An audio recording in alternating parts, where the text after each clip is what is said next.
એટલે જ હે કે મને ખબર છે એટલે જ કે તો કે મારી પણ એમની પાસે દરબારની હારે કાઠી દરબારની હારે તમારા ભાણેજની હારે બાપુ મારી પણ ચિતા ખડકાવો.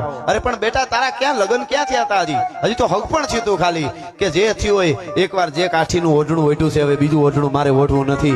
જે ઘટના બનવાની હતી બની ગઈ. દુનિયા કાલે વાતો કરશે ડાકણે હતી અને કોકના જુવાન જો દીકરાને ભરખી ગઈ એને બલિદાન દીધું છે એ મારા માટે દીધું છે. બાપુ બાપુ એને કોઈ ના કાળોતરો કળવા જવાનો નહોતો. ઈ કાળોતરો તો મને કડવાનો હતો પણ હું અભાગણી કે ઊભી ગઈ એને હાથ લાંબો કરીને એને દઈ દીધો અને મને કરડી ગયો હોત ને દરબાર વયા જાત તો ઈ બચી જાત. પણ એને હું ઊભી ગઈ અને મારો કાળ નહીં હોય એની પહેલા અને ઈ નાગને એને માર્યો અને ઈ ભોડું પડી ગયું નાગનું અને એમનું મૃત્યુ મારે કાઠીને જુદું પડે છે. અમારે છેટું પડે છે. બસ પછી તો કોઈ સમજાવે એ તો સત ચડ્યું હોય એને ખબર હોય. ઈ સતી નારીના તેજ મીડ્યા ફરવા. ઈ વખતે મોટા માથે મુખાકૃતિ